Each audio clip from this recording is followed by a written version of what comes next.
with everyone in the world with their own view. Ever wonder if God has a view? And that's what the show's all about. What's God's view versus our view? Topics that affect our daily life.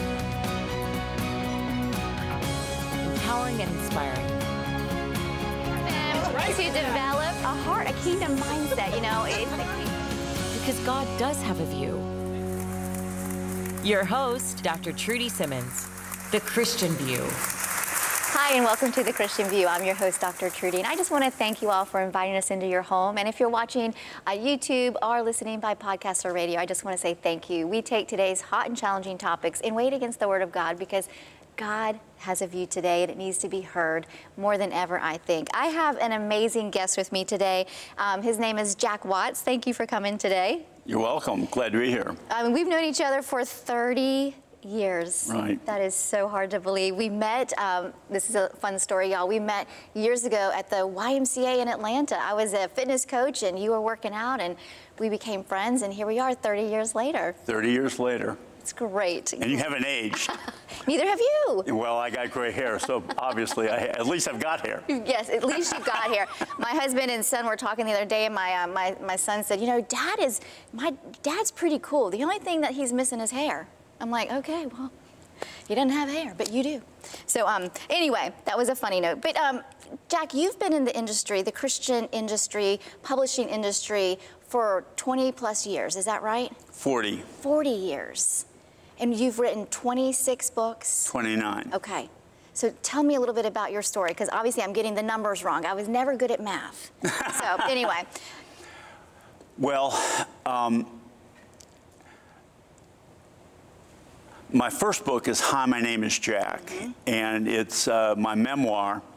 And in writing it, even though I worked with all of these Christian ministries for all of those years, I just had some issues and some personal things that were, you know, that were difficult, so that I had essentially a business life and my real life. Right.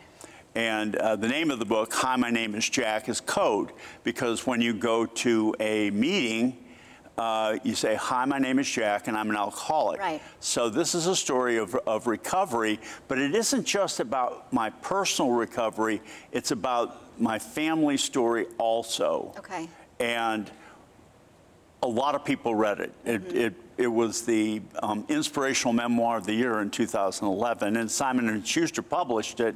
So that's a big deal, because yes, that's one of the huge. that's a big deal. Right. And people that, of course, when I wrote it, I was terrified, you know, that people would, you know, reject me and think I was an awful person and everything, but I got the exact opposite effect. People were like, oh, I can't believe you were that candid. I can't. And of course, I had an editor who was Stephen King's editor, and she was a young girl, and she said, well, you got to dig deep on this. I want to know what your part in this particular thing was. Right. And I said, my part was as a victim. And he said, well, you'll lose your women audience if you say it. So you know, we need to get deeper into that, and I did, and as a result, the book was pretty good. Was it hard for you to go deep in the book? No. Emotionally? Well, yes. Okay. Yes. Spiritually? If you write your story, your memoir, you will experience every emotion that you did at the time in writing it. So there were some things that were very difficult for me to revisit, and but I enjoyed doing it. Right.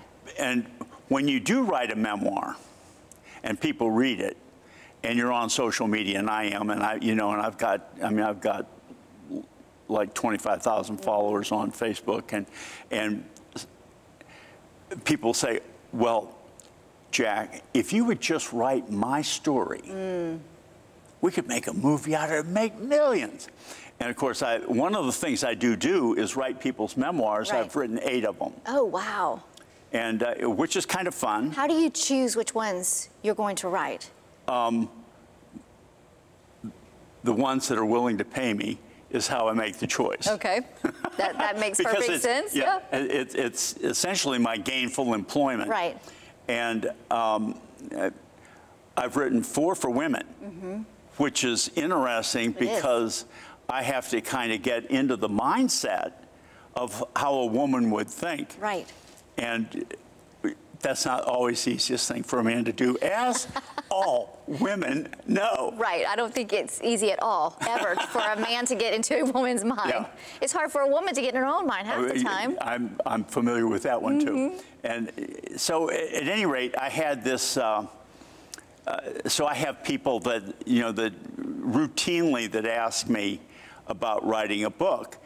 And one of my friends here in Atlanta that I've known a long time said, Jack, I really want to talk to you. I've got, you know, so I met her at Starbucks, and she wanted me to write her book on spec, which I don't do. Right.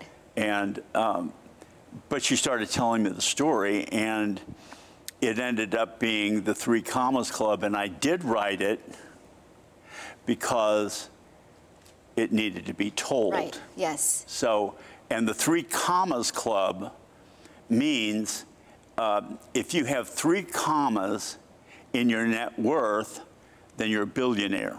Right. So this is a club for billionaires, and they don't just have their wealth in common, they have the exploitation, sexual exploitation of young women. And she was married to a guy that was the essentially the right-hand man of the main villain in the Three Commas Club. I call him Magnus Rich. It's not his real name. We have to take a break. We're going to take a quick break, and then we're going to talk about your new book, The Three Comma Clubs. Don't go away. We'll be right back here on The Christian View.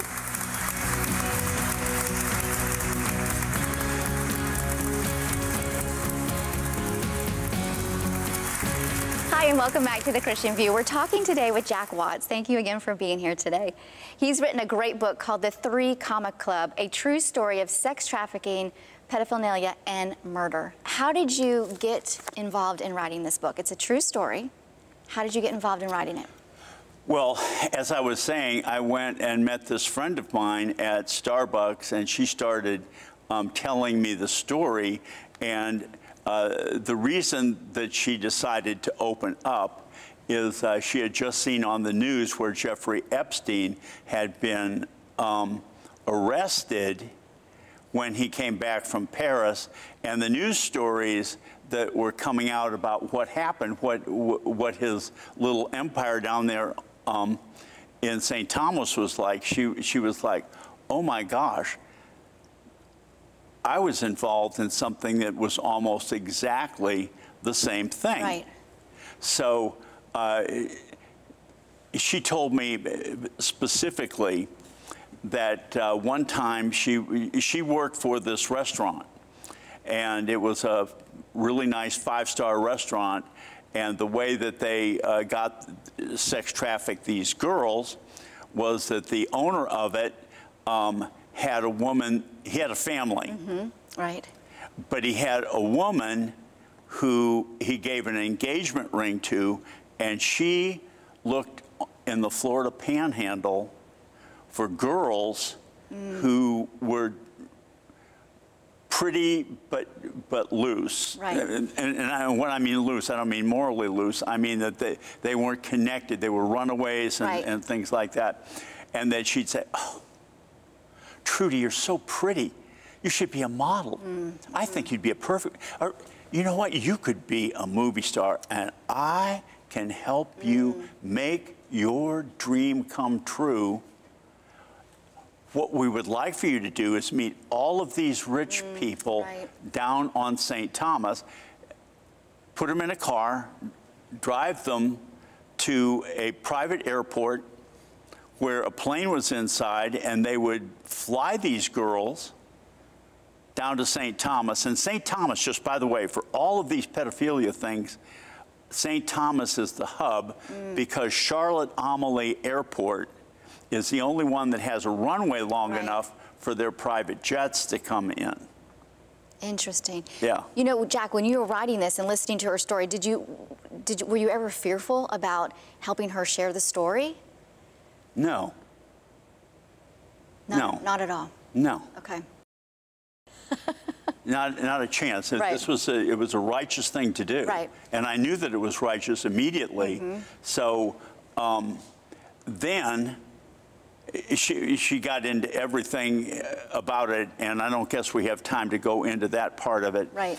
But she saw where one of the girls had been murdered. And that's when her husband beat her up badly. The woman in the story? Yes. Okay. Emily, my friend. Right. And took her to a hospital, but not to the ER. They patched her up inside a hospital where she went into a door that, that wasn't an entrance. They paid the people in cash. And I mean, just bad stuff. She came out and she said, I just have to get this off my chest. And so we made a commitment to write this book, and I started writing it. Then Jeffrey Epstein ends up dying mysteriously. Right, right. And from her perspective, he was murdered. I don't want to do this anymore. I'm not going to have any part in it. So she was Stop. fearful, right? No. Terrified. Right, right. I said, and she said, you need to just stop writing it. But I'd made a commitment to do this, and it was like, here's something you need to know about pedophiles. They don't change. Right. They never change. These are the people that when you're talking about Romans 1, where God gave them over to a depraved mind, right. Those are the people. They are never repentant. They do it until they're stopped. And when they never are stopped, just look at this list of Epstein's. Has never become private. Why? Because it's a 3 commas club. They're billionaires, all of them, and they really essentially control the undergirding of this whole nation. Is it still, I mean, do you still see signs that it's going on today? Is it getting worse? Well, of course it is. Is it getting it's worse. Yeah. And how so? Like, what do you see happening? Well, over the southern border, that's where they're right now, where they're bringing all of these girls and involved in the sex trafficking are institutions of the federal government. Right. And I mean, you want me to say who they are or not? No. Okay. Say it in a roundabout way. The agency that's supposed to protect children doesn't. Okay. Nor do intelligence agencies. They provide this. Enough said about that. At any rate, when she wanted me to stop writing it, but I continued to do so because I thought that the victims needed to have a voice. Right. And when I finished doing it, I had a friend who was in Georgia politics, and I showed it to her, and she said, you need to talk to somebody in law enforcement. So she called. She called the U.S. attorney. Right. And when you say the U.S. attorney, that's the #1 law enforcement officer in the state, federal. Absolutely. You know what? We got to take a short break. Okay. Hold that thought. We're going to take a short break. We'll be right back. More with the 3 commas with Jack Watts. Don't go away.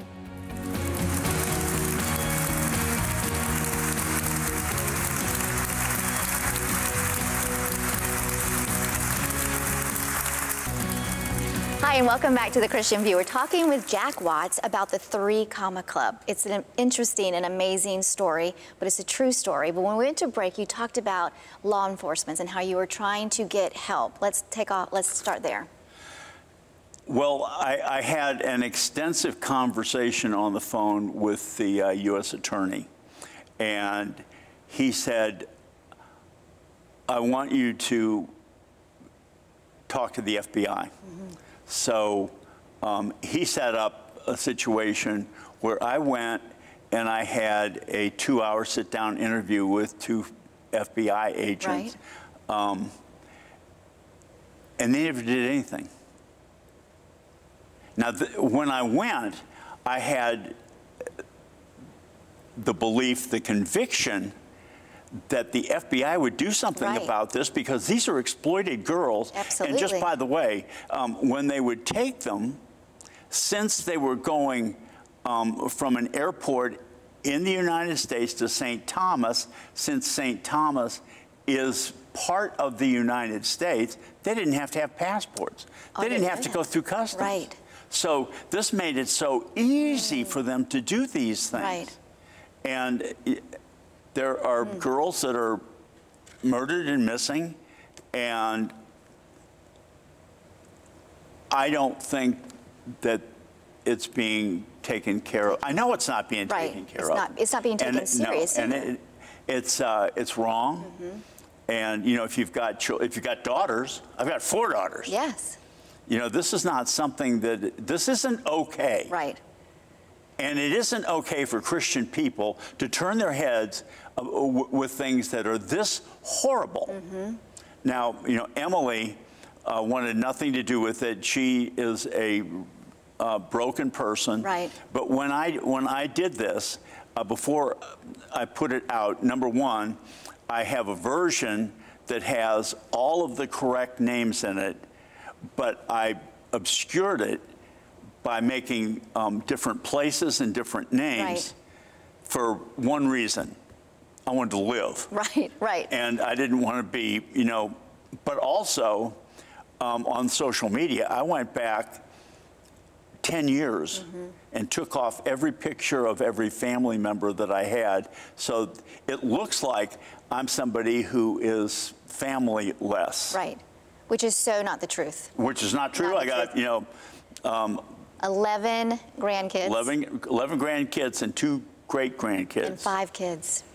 5 children. Yes. You know, I was looking up the statistics, and it says more than 2.7 million people are trafficked worldwide. I mean, 2.7 million. And that's probably, you know, not the right number, but I can't imagine. It says 7 in 10 girls. And then there are a few boys that are sex trafficked, but the numbers are just climbing. It's out of control. Here's something that a girl who is 10 or 11, prepubescent, is worth 3 times as much as one who is a couple years older. Right. And the value to these depraved people.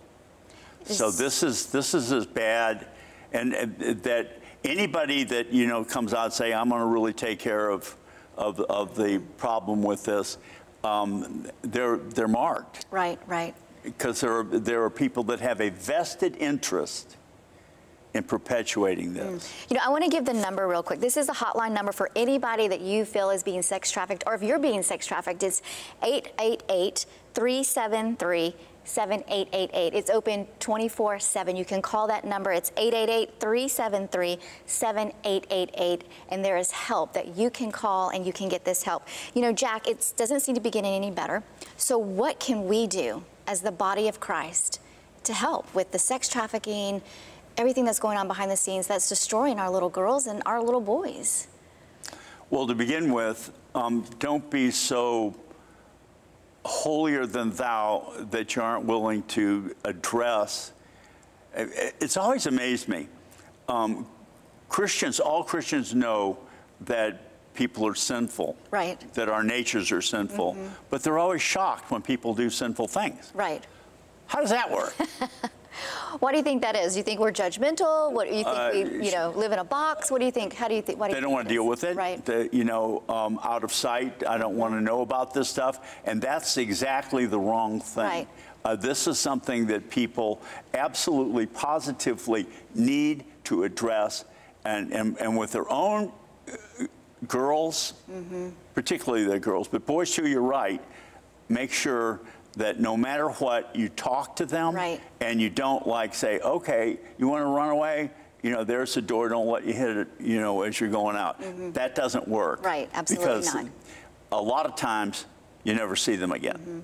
You know, I have a 7-year-old girl, and I talk to her often. I'm like, never go with strangers. Life is never that bad that you need to leave home. You know, always make sure you talk to someone. If someone talks to you inappropriately, if they touch you inappropriately, if they act inappropriately, make sure you talk to an adult that you trust. Well, this isn't where they act inappropriately. They seduce them with we're going to make you everything that you've ever Right. dreamed that you could be.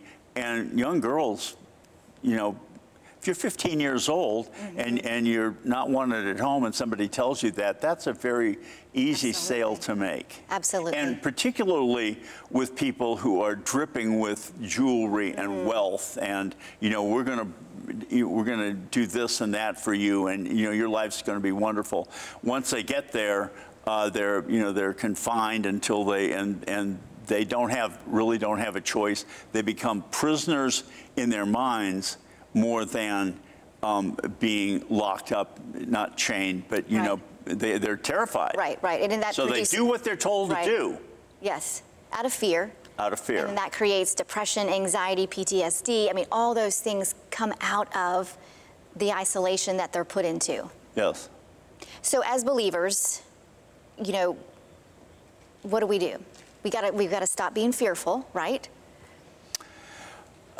Yes, and I'm thinking that that churches need to be way more accepting of people who've had who are really coming out of this, because it's, you know, what they have experienced are things that, I mean, all women know what it's like to have a fight with with a man, or you know, and you know, they don't agree with you about this, that, and the other, but they don't know, have experience with real depravity. Right, absolutely. Real depravity. Yes, yes. And this is what this is full of. So we need to talk about it more. We need to be afraid not to talk about it, and we need to be not afraid to embrace those who are coming out of it. We're going to take a short break, and we'll be right back with The Christian View. Don't go away.